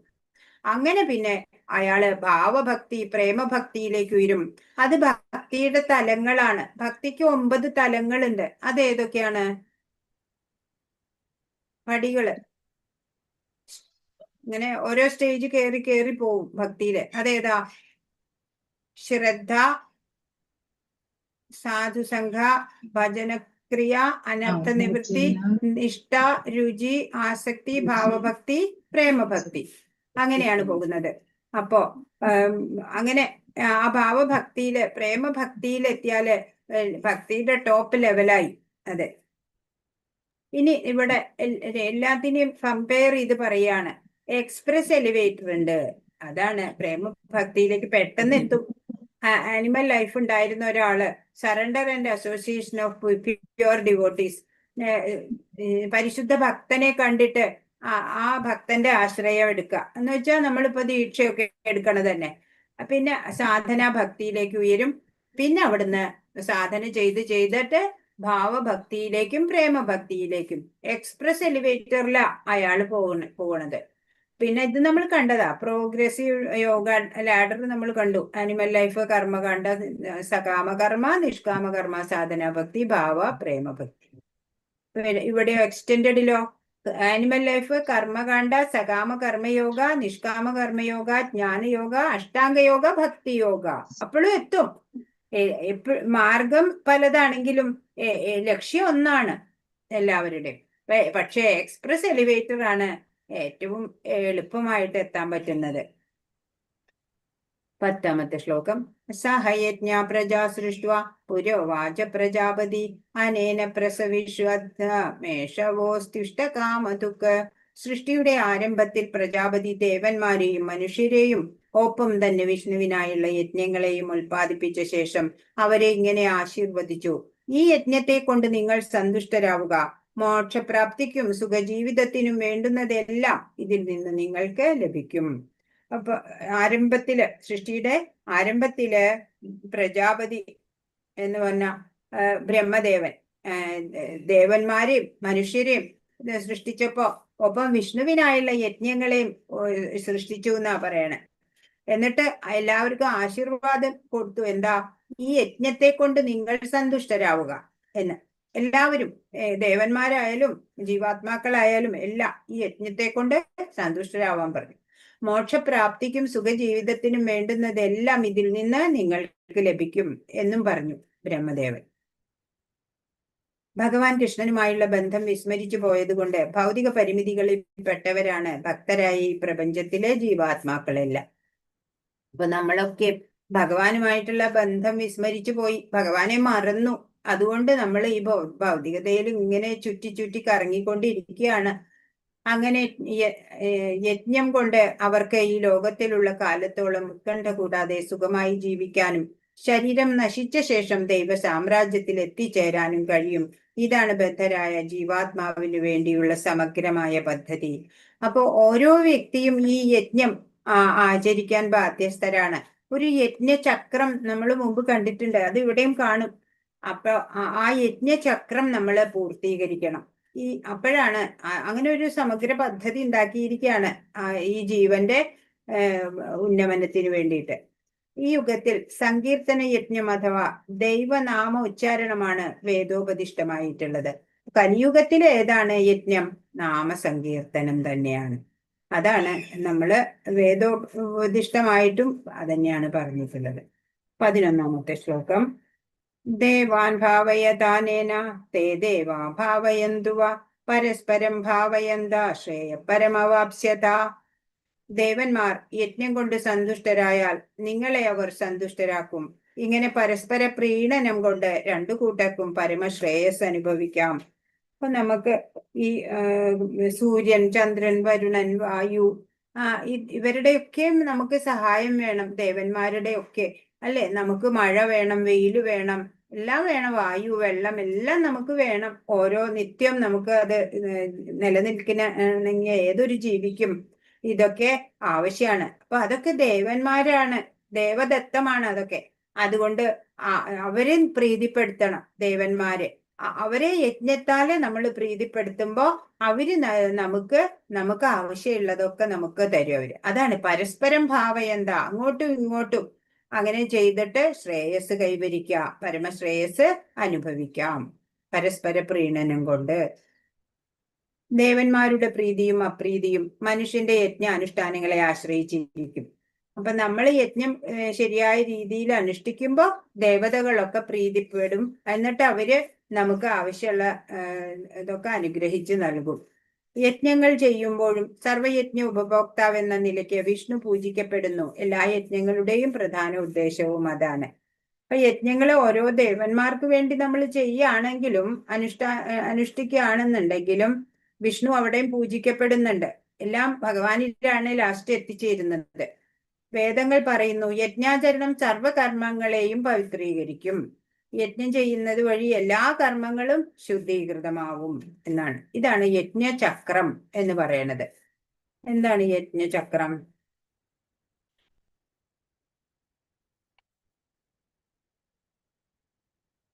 യജ്ഞചക്രം ഫുൾ ടു ഫുൾ കാണാനുണ്ടോ? ഫുൾ കാണാൻ. ഇത് ഭഗവാൻ അല്ലേ? ഇവിടെ ഭഗവാനെയാണ് ഇവിടെ കാണുന്നുണ്ടോ? ഭഗവാൻ. പിന്നെ ഭഗവാനിൽ നിന്നാണ് വേദങ്ങളൊക്കെ വന്നത് അല്ലെ? വേദങ്ങളൊക്കെ വന്നു. അപ്പൊ അതിലാണ് കർമ്മത്തിനെ കുറിച്ച് പറഞ്ഞിട്ടുള്ളത് വേദങ്ങളില്. അങ്ങനെ ആ യജ്ഞമായിട്ട് കർമ്മം ചെയ്യും നമ്മള്. യജ്ഞമായിട്ട് അങ്ങനെ യജ്ഞം ചെയ്യുമ്പോൾ മഴ ഉണ്ടാവണു അല്ലെ? വെയില്, മഴ ഇതൊക്കെ ഉണ്ടാവണു. അങ്ങനെ നമുക്ക് ധാന്യങ്ങള്, പച്ചക്കറികള് എല്ലാം നമുക്ക് അങ്ങനെ കിട്ടുന്നു. അങ്ങനെ കിട്ടുന്ന ഭക്ഷണ സാധനങ്ങൾ വെച്ചിട്ട് നമ്മള് വിശിഷ്ടമായ ഭോജ്യം തയ്യാറാക്കിയിട്ട് ഭഗവാനെ സമർപ്പിക്കും അല്ലെ? ഭഗവാനിൽ നിന്ന് വന്നു എല്ലാം ഇങ്ങനെ വന്ന് വീണ്ടും അത് ഭഗവാന് തന്നെ നമ്മൾ ഓഫർ ചെയ്യുന്നു. അതാണ് സൈക്കിൾ ഓഫ് സാക്രിഫൈസ്. യജ്ഞചക്രം എന്ന് പറയുന്നത് അതാണ്. ഈ യജ്ഞചക്രം പൂർത്തിയാക്കാൻ ഓരോരുത്തരും ബാധ്യസ്ഥരാണ്. ഓരോരുത്തരും ഇത് പൂർത്തിയാക്കിയിരിക്കണം എന്നാണ്. യജ്ഞങ്ങളുടെ പ്രകടനത്തിലൂടെ വേദങ്ങളിൽ പറഞ്ഞിരിക്കുന്നത് പോലെ എല്ലാ പ്രവർത്തനങ്ങളും ശുദ്ധീകരിക്കപ്പെടുന്നു. യജ്ഞത്തിന്റെ പ്രകടനത്തിലൂടെ ഒരാളുടെ ഭക്ഷണ സാധനങ്ങൾ ശുദ്ധീകരിക്കപ്പെടുന്നു. ഒപ്പം വിശുദ്ധീകരിക്കപ്പെട്ട ഭക്ഷ്യവസ്തുക്കൾ കഴിക്കുന്നതിലൂടെ ഒരാളുടെ നിലനിൽപ്പ് ശുദ്ധമാകും. അപ്പോ ഇത് ഭക്ഷണ സാധനങ്ങളെല്ലാം ശുദ്ധീകരിക്കപ്പെടുന്നതിനാണ് അല്ലെ യജ്ഞമായിട്ട് ചെയ്യണം എന്ന് പറയണേ. അങ്ങനെ വിശുദ്ധീകരിക്കപ്പെട്ടത് വസ്തുക്കൾ കഴിക്കുമ്പോൾ ഒരാളുടെ നിലനിൽപ്പ് തന്നെ ശുദ്ധമാകും. അസ്തിത്വത്തെ ശുദ്ധീകരിക്കുന്നതിലൂടെ ബുദ്ധി ശുദ്ധമാകും. കൂടാതെ ബുദ്ധി വിശുദ്ധീകരിക്കപ്പെടുമ്പോ ഒരാൾക്ക് മോക്ഷപാതയെ കുറിച്ച് ചിന്തിക്കാൻ കഴിയും, അല്ലെ? ഇവിടുന്ന് രക്ഷപ്പെടണ്ടേ, അതിനുള്ള മാർഗത്തെ കുറിച്ച് ചിന്തിക്കാൻ പറ്റും. ഇവയെല്ലാം കൂടിച്ചേർന്ന ഇന്നത്തെ സമൂഹത്തിന്റെ വലിയ ആവശ്യകതയായ കൃഷ്ണാവബോധത്തിലേക്ക് നയിക്കുന്നു. അങ്ങനെ യജ്ഞം ചെയ്ത് നമ്മള് ഭഗവാനെ അറിയും, അല്ലെ? ജ്ഞാനം, ബുദ്ധി നമ്മുടെ വിശുദ്ധീകരിക്കപ്പെടുമ്പോ നമുക്ക് അറിവുണ്ടാവും, ജ്ഞാനം നമ്മുടെ ഉള്ളിൽ പ്രകാശിക്കും. അങ്ങനെ ഭഗവാനെ കുറിച്ചറിയും, ഭഗവാനെ പ്രാപിക്കാനുള്ള വഴികൾ പിന്നെ നമ്മൾ തേടും, നോക്കും. 12ാമത്തെ ശ്ലോകം. ഇഷ്ടാൻ ഭോഗാൻ ഹി വോ ദേവ ദാസ്യന്തേ യജ്ഞഭാവിത തൈർദത്താന പ്രദായേഭ്യോ യോ ഭൂതേസ്തേന ഏവസ. ജീവിതത്തിൽ വിവിധങ്ങളായ ആവശ്യങ്ങളുടെ ചുമതല വഹിക്കുന്ന ദേവന്മാർ യജ്ഞത്താൽ സന്തുഷ്ടരായി ആവശ്യ വിഭവങ്ങളെല്ലാം മനുഷ്യർക്ക് നൽകും. ഈ അനുഗ്രഹങ്ങളെ തിരിച്ചും നമ്മൾ കൃതജ്ഞതയോടെ അവർക്ക് യജ്ഞമായിട്ട് നൽകണം. ഇപ്പോ ഇഷ്ടാൻ ഭോഗാൻ ഹി ദേവ, ഈ ദേവന്മാരാൽ ദേവദത്തമായിട്ടുള്ള ഈ വെയില്, മഴ, വായു, വെള്ളം, ഇതെല്ലാം നമ്മുടെ ആവശ്യം, അല്ലെ? ഒരു ജീവിക്ക് നിലനിൽക്കാനുള്ള ആവശ്യമുള്ള സംഗതികളാണ്. അപ്പോ അതൊക്കെ അവർക്ക് യജ്ഞം ചെയ്ത് സന്തോഷിപ്പിച്ചിട്ട് അതൊക്കെ അവരിൽ നിന്ന് നമ്മൾ ലഭ്യമാക്കുന്നു. അങ്ങനെ അവശ്യ വിഭവങ്ങളൊക്കെ മനുഷ്യന് നൽകും. ഈ അനുഗ്രഹങ്ങളെ നമ്മൾ കൃതജ്ഞതയോടെ തിരിച്ച് അങ്ങോട്ടും ചെയ്യണം. പരസ്പരം ഭാവയന്ത എന്ന് കഴിഞ്ഞ ശ്ലോകത്തിൽ പറഞ്ഞു, അല്ലെ? അങ്ങോട്ടും വേണം, ഇങ്ങോട്ടും വേണം. അങ്ങനെ ചെയ്യുക വഴി ഭഗവാന്റെ മാഹാത്മ്യം അറിയാത്തവർക്കാണ് ദേവന്മാർക്കുള്ള യജ്ഞം വിധിക്കപ്പെട്ടിരിക്കുന്നത്. പ്രഭു ശ്രീകൃഷ്ണന് കൃഷ്ണാവബോധത്തോടെ കർമ്മങ്ങൾ ചെയ്യുകയാണെന്നുണ്ടെങ്കിൽ പിന്നെ ഓരോരോ പ്രത്യേക ദേവന്മാർക്ക് വേണ്ടിയിട്ടുള്ള പൂജാതി കാര്യങ്ങളൊന്നും ചെയ്യേണ്ടതില്ല. സാധാരണ മനുഷ്യർക്ക് പഞ്ചമഹായജ്ഞങ്ങൾ എന്ന് പറയുന്ന യജ്ഞങ്ങൾ ഒഴിച്ചുകൂടാത്തവയാണ്. ഇപ്പോ സാധാരണ പേർക്ക് ഈ ദേവഋണം, ഋഷിമാര്, ആചാര്യ ഋണം, പിതൃഋണം, അങ്ങനെയൊക്കെ പല പല കടങ്ങള്, കമ്മിറ്റ്മെന്റ്സ് ഉണ്ട് നമ്മളിവിടെ ജീവിക്കുമ്പോ. പക്ഷേ ഒരു ഭക്തനായി, വൈഷ്ണവ ഭക്തനായി കഴിഞ്ഞാല് ഈ കടമകളൊന്നും പിന്നെ ഇല്ല. ഭഗവാൻ കൃഷ്ണന് സേവനം ചെയ്താൽ മാത്രം നമ്മൾ മതി. ഇപ്പൊ ജീവിതത്തിന് അത്യാവശ്യമായ ചൂട്, വെളിച്ചം, വെള്ളം, വായു, സൂര്യപ്രകാശം, നിലാവ്, മഴ ഇവയൊന്നും തന്നെ മനുഷ്യന് ഉത്പാദിപ്പിക്കാൻ സാധിക്കുന്നതല്ല. അതൊക്കെയും ദേവദത്തങ്ങളാണ്, അല്ലേ? അപ്പോ അവര് ദേവന്മാർക്ക് തിരിച്ചും നമ്മൾ ചെയ്യാം. അതല്ലെങ്കിൽ വിഷ്ണു പ്രീതിക്കായിട്ട് എല്ലാ യജ്ഞവും കർമ്മവും ചെയ്താൽ മതി. വിഷ്ണു പ്രീതിപ്പെട്ടാൽ എല്ലാ ദേവന്മാരും സംപ്രീതരാവും. 12 അങ്ങനെ നമ്മുടെ ജീവിതം ഈശ്വരദത്തങ്ങളായവയെ ആശ്രയിച്ചിരിക്കുന്നു. ഈശ്വരദത്തങ്ങളായ വിഭവങ്ങളെ ഇന്ദ്രിയ തൃപ്തിക്കായി മാത്രം ഉപയോഗിച്ചുകൊണ്ട് ആത്മസാക്ഷാത്കാരം നേടാൻ ശ്രമിക്കാതെ ഭൗതിക അസ്തിത്വത്തിൽ അധികം കുടുങ്ങി പോകുന്നവർക്ക് ചോരന്മാർക്ക് അനുയോജ്യമായ ശിക്ഷ പ്രകൃതി നിയമം അനുസരിച്ച് കിട്ടും. ഓരോ ദിവസവും ഇപ്പൊ നമ്മൾ ആലോചിക്കാം, നമ്മളിപ്പോ വെള്ളമൊക്കെ, ഡ്രിങ്കിങ് വാട്ടറൊക്കെ നമ്മളിപ്പോ പൈസ കൊടുത്ത് വാങ്ങണ ട്രെൻഡാണ് ഇപ്പോ, അല്ലെ? പണ്ടൊന്നും അങ്ങനെ എത്ര കൊല്ലം മുമ്പ്, ഒരു 20-25 വർഷം മുമ്പൊന്നും ഇങ്ങനെ വെള്ളം പൈസ കൊടുത്ത് അന്നൊക്കെ ഡൽഹിയിൽ ഉണ്ടായിരുന്നു. അപ്പൊ നമ്മൾ അത് കേൾക്കുമ്പോ നമ്മൾക്ക് അത്ഭുതമായിരുന്നു, അല്ലെ? അവിടെയൊക്കെ ഡൽഹിയിൽ നിന്ന് വരുന്നവര് പറയും, അവിടെയൊക്കെ വെള്ളം പോലും പൈസ കൊടുത്ത് വാങ്ങണം, കുടിക്കാനുള്ള വെള്ളം. അതെയോ എന്ന് ചോദിക്കും നമ്മള് കിണറിന്ന് ഇഷ്ടമാതിരി എടുത്ത് കുടിക്കുക. അപ്പോഴേ അങ്ങനെ ഉണ്ടായിരുന്നു. ഇപ്പൊ സർവത്ര ഈ കുപ്പി വെള്ളം തന്നെ. അപ്പൊ ഒരു കുപ്പി വെള്ളത്തിന് നമ്മൾ 20 രൂപ കൊടുക്കണ്ടെന്ന് വിചാരിച്ചാല് ഒരു ദിവസം ഒരാള് എത്ര ലിറ്റർ വെള്ളം ഉപയോഗിക്കണം? കുളിക്കാനും, നനയ്ക്കാനും, ഭക്ഷണം പാചകം ചെയ്യാനും, കഴുകാനും എല്ലാത്തിനുമായിട്ട്, അല്ലെ? അപ്പൊ അതിനൊക്കെ നമ്മൾ പേ ചെയ്തുകൊണ്ടിരിക്കുകയെന്ന് വെച്ചാല് എത്ര പണം വേണം? അത് എത്ര വർഷമായിട്ട് നമ്മൾ ഇങ്ങനെ ഉപയോഗിച്ചുകൊണ്ടിരിക്കണു നിത്യം. അപ്പോൾ അതിന് എത്ര billions and billions of rupees വേണ്ടി വന്നിണ്ടാവും. അതുപോലെ നമ്മളിപ്പോ ഒരു രോഗി ഹോസ്പിറ്റലൈസ് ചെയ്തു, ശ്വസിക്കാൻ പോലും പറ്റുന്നില്ല, ഓക്സിജൻ കയറ്റാണ്. അപ്പോ അങ്ങനെയുള്ള ഒരു രോഗി, ഒരു 84 വയസ്സായ ആള് വിചാരിക്കാം, അയാൾ ഇങ്ങനെ ഹോസ്പിറ്റലൈസ്ഡ് ആയി, അയാൾ ഒരു 18 ദിവസം ഹോസ്പിറ്റലിൽ കിടന്നു. അത് കഴിഞ്ഞു അയാള് ഡിസ്ചാർജ് ആക്കുകയാണ്, ഒരുവിധം സുഖപ്പെട്ടു. അപ്പോൾ അയാള് ബില്ല് കൊടുക്കുകയാണ്, വലിയ എമൗണ്ടാ, ബില്ല് വന്നിരിക്കണേ. അത് കൊടുത്തപ്പോ അയാളുണ്ടല്ലോ അത് കണ്ടിട്ട് ഇങ്ങനെ പൊട്ടിക്കരയുക ചെയ്തേ. അപ്പൊ എല്ലാവർക്കും സങ്കടമായി. എല്ലാവരും ചോദിച്ചു, താങ്കളുടെ കയ്യിൽ പണം ഇല്ലേ? ഇത് ബില്ല് അടയ്ക്കാൻ വേണ്ടിയിട്ട് പണം ഇല്ല അല്ലേ എന്ന് ചോദിച്ചു. അപ്പൊ അയാൾ പറഞ്ഞു, അല്ല, എന്റെ കയ്യിൽ പണമൊക്കെ ധാരാളം ഉണ്ട്. പക്ഷെ ഞാൻ ആലോചിക്കുകയായിരുന്നു, എനിക്കിപ്പോ 84 വയസ്സുണ്ട്. അപ്പോ ആദ്യം ഡേ 1 മുതല് ഞാൻ എത്ര ഓക്സിജൻ ഉപയോഗിച്ചിട്ടാണ് ഇത്രയും കാലം ജീവിച്ചത്. കുറച്ചു ദിവസം ഹോസ്പിറ്റലിൽ കിടന്ന് ഓക്സിജൻ തരേണ്ടി വന്നപ്പോഴേക്കും ഇത്ര വലിയ എമൗണ്ട് ആണ് ബില്ല് വരുന്നത്. അപ്പോ ഇത്രയും കൊല്ലം ഞാൻ ഉപയോഗിച്ച ഓക്സിജന് എത്ര billions and billions of rupees ഞാൻ അടയ്ക്കണം ഭഗവാനിലേക്ക് എന്നാണ് അയാൾ ചിന്തിച്ചിട്ട് അയാൾ കരഞ്ഞത്. അതുപോലെ നമ്മൾ ഓരോരോ കാര്യങ്ങളും സൂര്യപ്രകാശം ഇല്ലെങ്കിൽ നമുക്ക് നിലനിൽക്കാൻ പറ്റില്ല അല്ലെ? സൂര്യന്റെ ചൂടും വെളിച്ചവും നമുക്ക് കൂടിയേ കഴിയും. അതിനൊക്കെ നമ്മൾ പേ ചെയ്യാൻ തുടങ്ങിയാലോ? അങ്ങനെ നോക്കുമ്പോ ഭഗവാനോട് നമ്മൾ കോടി തവണ കൃതജ്ഞരായിരിക്കണം. നമ്മൾ ഓരോ ദിവസവും നമ്മൾ കൃതജ്ഞത പറയണം. അങ്ങനെ എല്ലാതും ഈ വിഭവങ്ങളൊക്കെ നമ്മൾ ഉപയോഗിച്ചിട്ട് നിത്യം ഉപയോഗിച്ചുകൊണ്ട് ഇത്രയും വർഷം അതൊക്കെ ഉപയോഗിച്ചുകൊണ്ട് നമ്മുടെ ആ ലക്ഷ്യത്തിലേക്കല്ല നമ്മൾ പ്രയത്നിക്കണത്. ആത്മസാക്ഷാത്കാരമാണ് ഒരു മനുഷ്യ ജന്മത്തിന്റെ ലക്ഷ്യം. അതറിയാതെ അത് നേടാൻ ശ്രമിക്കാതെ ഈ ഭൗതികമായിട്ടുള്ള ക്ഷണിക സുഖത്തിന് വേണ്ടി ഇങ്ങനെ പ്രയത്നിച്ചുകൊണ്ട് ഇതൊക്കെ ഭഗവാനാൽ ദത്തമായതാ, ദേവന്മാരാൽ ദത്തമായിട്ടുള്ള കാര്യങ്ങൾ ഉപയോഗിച്ചാ നമ്മൾ നിലനിൽക്കണത്. എന്നിട്ട് ആ ഭഗവാനെ അറിയാൻ ശ്രമിക്കാതെ ജീവിക്കുന്നവരെ ചോരന്മാരാണ്, കള്ളന്മാരാണ് എന്ന്. അവർക്ക് അനുയോജ്യമായ ശിക്ഷ പ്രകൃതി നിയമം അനുസരിച്ച് ലഭിക്കുക തന്നെ ചെയ്യും എന്നാണ്. അപ്പൊ നമ്മൾ ഇവിടെ നിലനിൽപ്പിന് ആവശ്യമായത് എന്തും സ്വീകരിക്കുന്നത് ഒന്നും നമ്മൾ ഉണ്ടാക്കിയതല്ല അല്ലേ? അതെല്ലാം ഭഗവാനാൽ നൽകപ്പെട്ടതാ. അതൊക്കെ ഉപയോഗിച്ചുകൊണ്ട് ഭഗവാനെ അറിയാൻ ശ്രമിക്കാതെ ആത്മസാക്ഷാത്കാരം എന്ന പരമലക്ഷ്യം മറന്നുകൊണ്ട് ഈ ഭൗതികതയിൽ ആസക്തരായിട്ട് നിൽക്കുന്ന നമ്മളെ പോലുള്ളവര് കള്ളന്മാരാണ്. അവർക്ക് ആ കള്ളന് കിട്ടുന്ന ശിക്ഷ, ഒരു കള്ളൻ ജയിലിൽ പോവും, പിന്നെ ശിക്ഷ കിട്ടും അല്ലെ?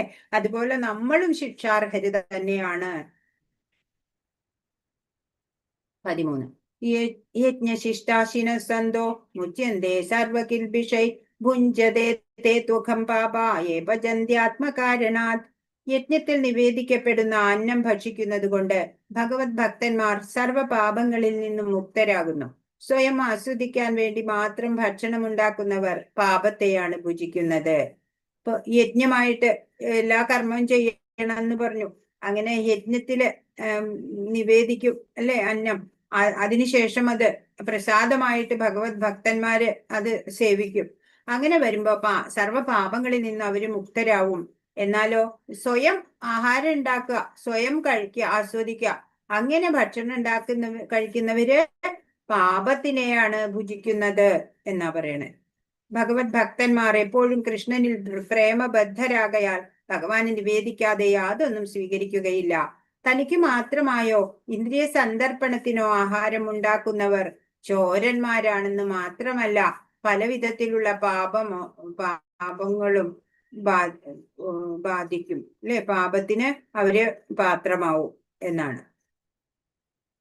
14-ാമത്തെ ശ്ലോകം. അന്നാത് ഭവന്തി ഭൂതാനി പർജന്യാദന്ന സംഭവ യജ്ഞാത് ഭവതി പർജന്യോ യജ്ഞകർമ്മ സമുദ്ഭവ. എല്ലാ ജീവജാലങ്ങളും ധാന്യങ്ങൾ കൊണ്ട് ജീവിക്കുന്നു. അതാകട്ടെ മഴ മൂലമുണ്ടാകുന്നു. മഴ യജ്ഞത്തിൽ നിന്നുണ്ടാകുന്നു.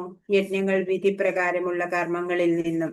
ഇവിടെയാണ് നമ്മൾ ആ യജ്ഞചക്രം ഒന്നും കൂടി സ്മരിക്കേണ്ടത്.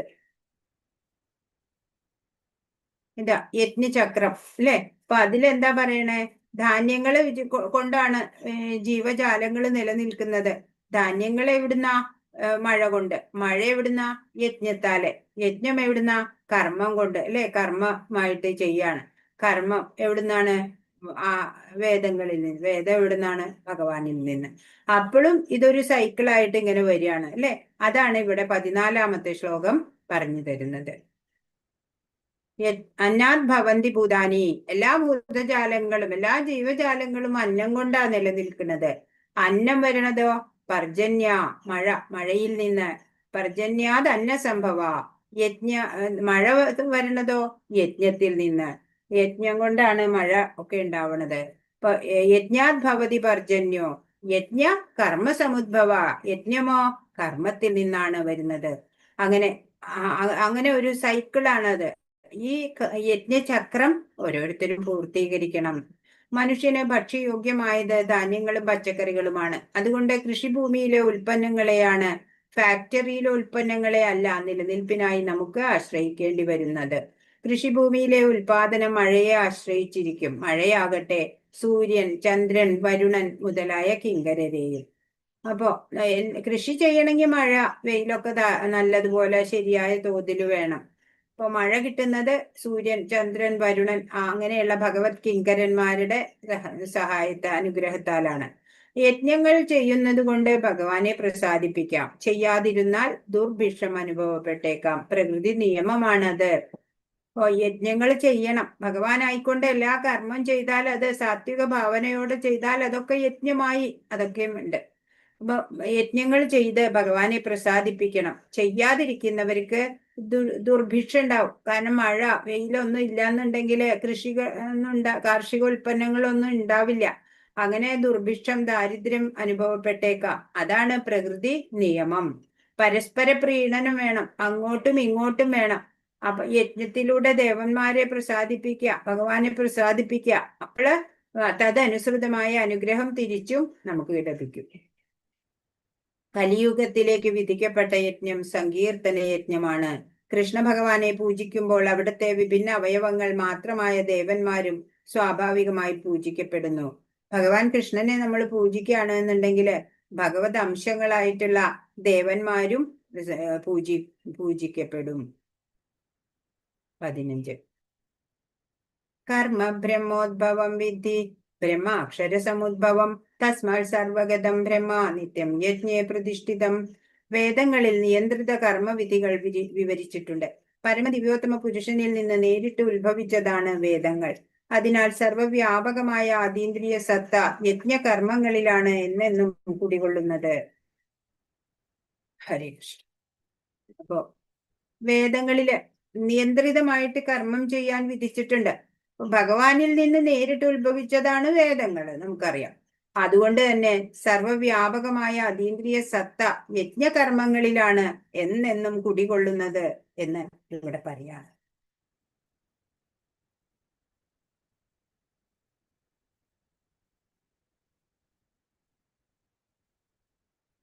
അപ്പൊ യജ്ഞകർമ്മങ്ങള് എന്തിനാണ് ശരിക്കും ചെയ്യണത്? ഇപ്പൊ ഈ ജന്മത്തിൽ സുഖസമൃദ്ധിയോടെ ജീവിക്കാൻ സാധിക്കും. അതുപോലെ ഭഗവാനിലേക്ക് തിരിച്ചു പോകാനുള്ള അവസരവും ഉണ്ടാവും. ഭഗവാൻ വിഷ്ണുവിനെ തൃപ്തിപ്പെടുത്തിയാൽ തന്നെ ഭഗവാന്റെ അംശങ്ങളായിട്ടുള്ള പ്രതിനിധികളായിട്ടുള്ള മറ്റു ദേവന്മാരെല്ലാം സന്തോഷിക്കും എന്ന് ഭഗവാൻ പറഞ്ഞു തന്നു. അപ്പൊ വേദങ്ങളിൽ പറഞ്ഞ രീതിയിലുള്ള വേദവിഹിതമായ കർമ്മങ്ങൾ നിർവഹിക്കാൻ നമ്മൾ ബാധ്യസ്ഥരാണ്. അത് ഏത് ഭാവനയോടെ വേണം? എല്ലാ കർമ്മങ്ങളും ഭഗവത് പ്രീതിക്കായിട്ട് ചെയ്യാൻ പഠിക്കണം. അപ്പോൾ അതൊരു യജ്ഞമായി മാറും.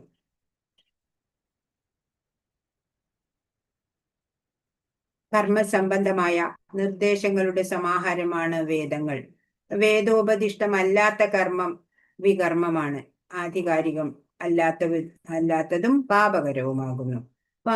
വികർമ്മം എന്ന് പറയുന്നത് ആധികാരികമായിട്ടുള്ള കർമ്മമല്ല, വേദോപധിഷ്ഠിതമല്ലാത്തത് കൊണ്ട് തന്നെ. വേദങ്ങളിൽ നിയന്ത്രിത കർമ്മങ്ങളാണ് പറഞ്ഞിട്ടുള്ളത്. അതാണ് വേദോധിഷ്ഠിത കർമ്മങ്ങള്. അതാണ് നമ്മൾ ചെയ്യേണ്ടത്. അത് കർമ്മം, അതിനെ കർമ്മം എന്ന് പറയും. എന്നാൽ വികർമ്മം എന്ന് പറഞ്ഞാല് അതിന്റെ വിപരീതമായിട്ട്, വേദത്തിൽ നിർദ്ദേശിച്ചിരിക്കുന്നതിന്റെ വിപരീതമായിട്ട് ഉള്ള കർമ്മം ചെയ്യുക. അപ്പൊ വികർമ്മമായി. അത് പാപകരമായിട്ടുള്ള കർമ്മമാണ്.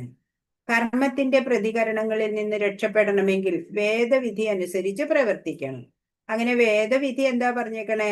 പരമാത്മാവില് മനസ്സർപ്പിച്ച് കർമ്മം ചെയ്യണം, ഭഗവാന്റെ സംപ്രീതിക്കായിട്ട് കർമ്മം ചെയ്യണം എന്ന് പറഞ്ഞു. അങ്ങനെ ചെയ്യുമ്പോൾ അത് ആ കർമ്മമായിട്ട് നമ്മൾ ചെയ്യണം. പരമദിവ്യോത്തമ പുരുഷന്റെ ശ്വാസത്തിൽ നിന്ന് നേരിട്ട് രൂപം കൊണ്ടവയാണ് വേദനിർദ്ദേശങ്ങൾ. ഓരോ ഇന്ദ്രിയത്തിലൂടെയും മറ്റിന്ദ്രിയങ്ങളുടെ പ്രവൃത്തികൾ ചെയ്യാൻ ഭഗവാന് പ്രയാസമില്ല. അപ്പൊ ഭഗവാന്റെ മുമ്പിൽ നമ്മള് പരിശുദ്ധമായി തയ്യാറാക്കിയ നൈവേദ്യം സമർപ്പിക്കുമ്പോഴ് ഭഗവാൻ ഒരു നോട്ടം നോക്കിയാൽ മതി അല്ലേ, അതിലെല്ലാം സ്വാംശീകരിച്ചു കഴിയും. നമുക്ക് കണ്ണുകൊണ്ട് ആഹാരം കഴിക്കാൻ പറ്റില്ല, അതാ വ്യത്യാസം അല്ലെ.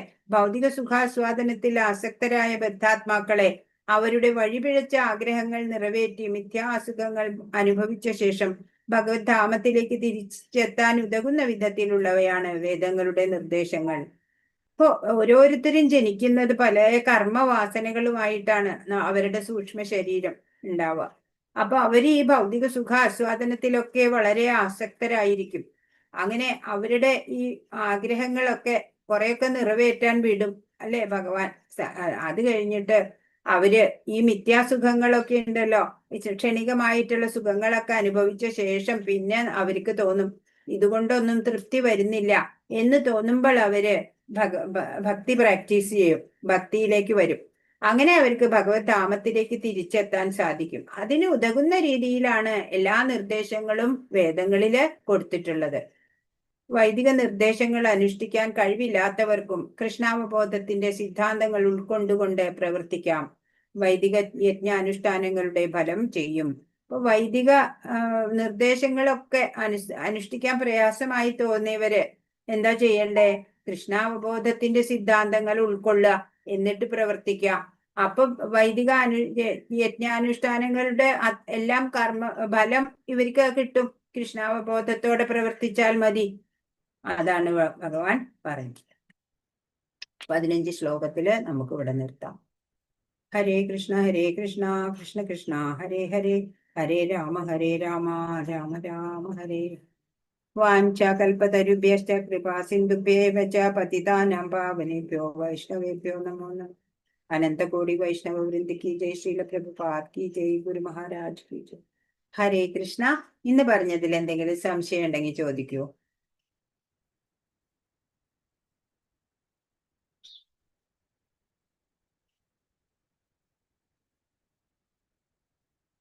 ഹരേ കൃഷ്ണ.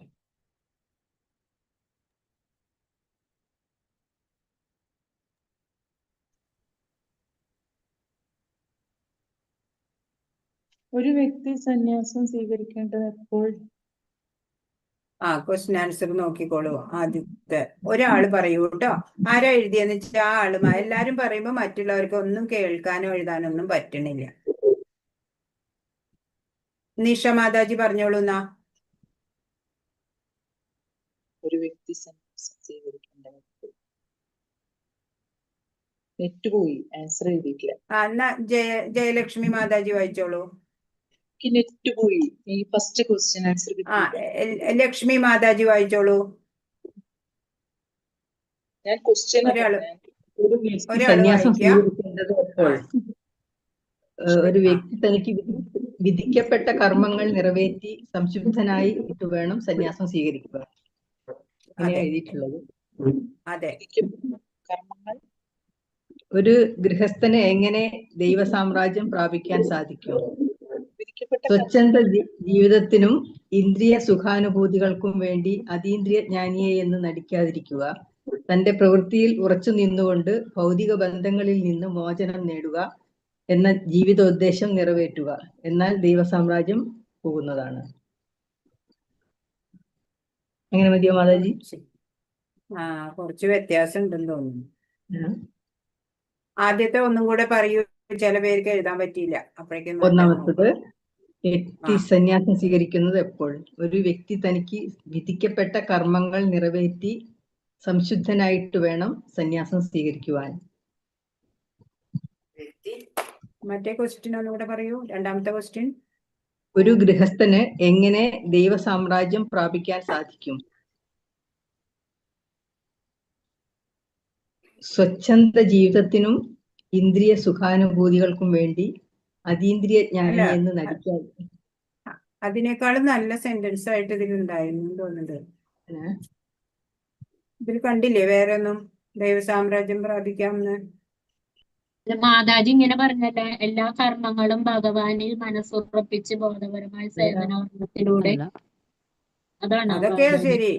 തന്റെ അതൊക്കെ പ്രവൃത്തിയിൽ വളരെ ഉറച്ചു നിന്നുകൊണ്ട് ഭൗതിക ബന്ധങ്ങളിൽ നിന്ന് ഭൗതികബന്ധങ്ങളിൽ മോചനം. നിന്ന് മോചനം നേടുക എന്ന ജീവിതോദ്ദേശം നിറവേറ്റുക. മാതാജി അത് ഞാനൊന്നും മാത്രം. എഴുതിയില്ല. ആ മാതാജി എഴുതി. ഞാനൊന്നും എഴുതിയില്ല. എടുക്കാൻ തുടങ്ങുമ്പോഴത്തേക്കിന് എനിക്ക് താമസമായി എഴുതാന്. ഇപ്പൊ ഇപ്പോഴേ വർണ്ണാശ്രമ പറയുമ്പോഴേ എഴുതാത്തവർക്ക് വേണ്ടിയാ നമ്മൾ ഇപ്പൊ പറയൂലേ, ക്ലാസ് കഴിയുമ്പോ പറയുമ്പോ അത് നോട്ട് ചെയ്തെടുത്താ മതി കേട്ടോ. കൃഷ്ണാവബോധപരമായ സേവന കർമ്മങ്ങൾ കൊണ്ട് ഗൃഹസ്ഥനും പരമപദം പ്രാപിക്കാമെന്നുള്ളത്. അത് മതിയോ? അതൊക്കെ ഏതാണ്? അതൊക്കെ ready. ഏതാണ്? പക്ഷെ ഇതിൽ ശരിക്കുള്ള ഒരു സെന്റൻസ് ഇതിൽ വന്ന ദേവസാമ്രാജ്യം പ്രാപിക്കാം എന്നൊക്കെ പറഞ്ഞിട്ട് ഇതിലുണ്ടായിരുന്നു എന്ന് തോന്നുന്നുണ്ട്. അതൊന്നും കൂടി നല്ലതായിരിക്കും തോന്നുന്നത്. എസെൻസ് ഒക്കെ അതന്നെ, പക്ഷെ ഇത് കുറച്ചുകൂടി നല്ല സെന്റൻസ് ഇതിലുണ്ടായിരുന്നു അല്ലേ? കണ്ടില്ല? ആരെങ്കിലും കണ്ടുവോ? ഇതാ ഇവിടെ ഉണ്ട്, ഇതാ ഇതില് നോക്കൂ, ഇതാ ഇതാണ് ദൈവസാമ്രാജ്യം പ്രാപിക്കേണ്ടത് 7ാമത്തെ ശ്ലോകത്തില്. പുള്ളിയായ അതിവാദം കൊണ്ട് ക്രിസ്ത്യാനികളെ ഇതന്നെ മാതാജി എഴുതിയത് അല്ലേ? അതെ. ആ അപ്പൊ തന്നെ ശരി. ഇത് ഈ സെന്റൻസ് ആയിട്ട് തന്നെ എഴുതിക്കോളൂ. മോചനം നേടുക എന്ന ജീവിതലക്ഷ്യം നിറവേറ്റി സാമ്രാജ്യം സ്ഥാപിക്കുക, അതിനെ എഴുതിയിട്ടുള്ളത്. ഓക്കെ, അടുത്തത് വായിച്ചു. അപ്പൊ 7ാമത്തെ ശ്ലോകാണ്, അത് നോട്ട് ചെയ്തോളൂ. അടുത്തത് വായിച്ചോളൂ. കർമ്മം എങ്ങനെയാണ് അനുഷ്ഠിക്കേണ്ടത്? ചെയ്തില്ലെങ്കിൽ എന്ത് സംഭവിക്കുന്നു? ചെയ്താൽ എന്ത് സംഭവിക്കുന്നു? കൃഷ്ണപ്രീതിക്കായിക്കൊണ്ട് അല്ലെങ്കിൽ വിഷ്ണുപ്രീതിക്കായിക്കൊണ്ട് കൃഷ്ണാവബോധത്തോടെ വേണം ഏത് കർമ്മവും അനുഷ്ഠിക്കേണ്ടത്. നൈഷ്കർമ്മ്യത്തെക്കാൾ ശ്രേഷ്ഠമാണ് കർമ്മം. കർമ്മം ചെയ്യാതെ സ്വന്തം ശരീരവും ജീവനും നിലനിർത്താൻ പോലും ആർക്കും സാധ്യമല്ല. നിർദ്ദിഷ്ട കർമ്മങ്ങളെ ഭഗവാന്റെ സംതൃപ്തിക്കായി നിർവഹിച്ചാൽ എന്നെന്നും ബദ്ധമുക്തനായിരിക്കും. അതെ അതെ.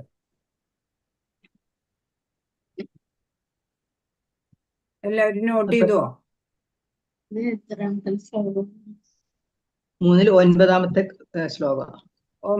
9.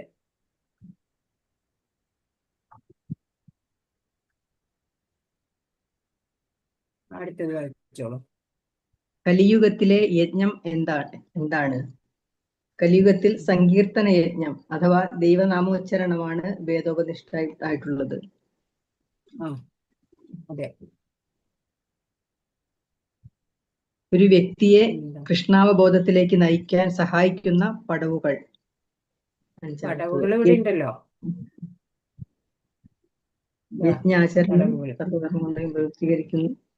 യജ്ഞാനുഷ്ഠാനം കൊണ്ട് ഭക്ഷ്യവസ്തുക്കൾ ശുദ്ധീകരിക്കപ്പെടുന്നു. ശുദ്ധീകൃത ആഹാരങ്ങൾ ഭക്ഷിക്കുന്നവരുടെ ജീവിതം പവിത്രമാക്കുന്നു. ജീവിതശുദ്ധി, സ്മരണശുദ്ധി ഇവയെല്ലാം കൃഷ്ണാവബോധത്തിലേക്ക് നയിക്കുന്ന പടികളാണ്. അതും പറയാം. അതല്ല വെച്ചാ ഈ ആനിമൽ ലൈഫ്, സത്സംഗം, സാധനാഭക്തി, ഭാവഭക്തി, പ്രേമഭക്തി, അങ്ങനെ നമുക്ക് ലക്ഷ്യപ്രാപ്തി. അല്ലെങ്കിൽ ഇത് പറയാം, ഭക്തി യോഗയിലേക്ക് പെട്ടെന്ന് എത്തുന്നത്, ആ വഴി പറയാം. പടവുകള് ഏതെങ്കിലും പറയാം. കൃഷ്ണാവബോധം സിദ്ധിച്ച ഒരു വ്യക്തിയിൽ ഉണ്ടാകുന്ന ഗുണങ്ങൾ എന്താണ്? കൃഷ്ണാവബോധം സിദ്ധിച്ച ഒരു വ്യക്തി എപ്പോഴും ഭഗവാനെ പ്രേമിച്ചുകൊണ്ടിരിക്കും. ശ്രവണം, കീർത്തനം, സ്മരണം, അർച്ചനം എന്നിങ്ങനെ സേവനയജ്ഞം തുടരുന്നു. സാധനാഭക്തിയാണത്. സാധന, ശ്രവണം, കീർത്തനം, നവതാ സാധനാഭക്തിയാണ്.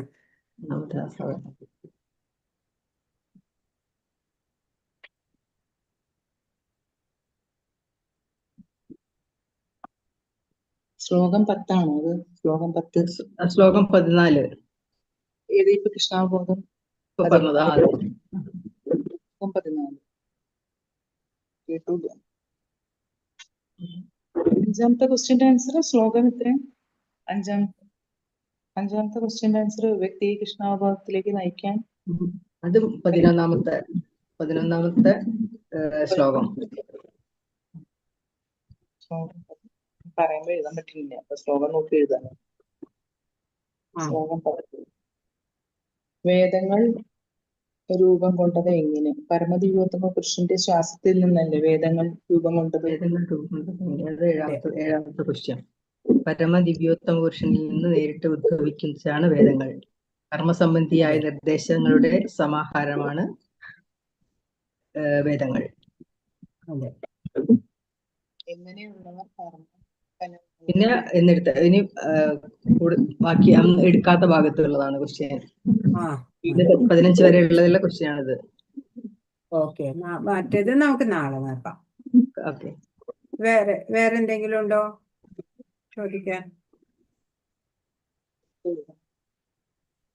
മാതാജി, ആ 9 സാധനങ്ങളൊന്നും കൂടി ഒന്ന് പറഞ്ഞു തരാമോ? നവധാ സാധന ഭക്തി.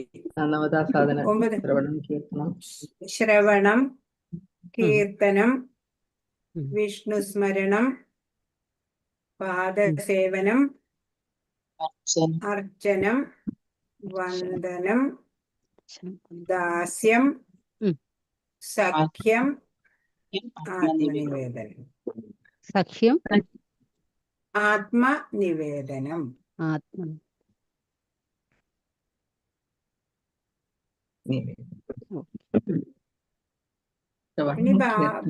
ഇനി പ്രേമഭക്തിയിലേക്ക് എത്താനുള്ള സ്റ്റെപ്പുകളുണ്ട്. അത് ശ്രദ്ധ, സാധുസംഗ, ഭജനക്രിയ അല്ലേ? ഭജനക്രിയ, അനർത്ഥ നിവൃത്തി, നിഷ്ഠ, രുചി, ആസക്തി, ഭാവഭക്തി, പ്രേമഭക്തി.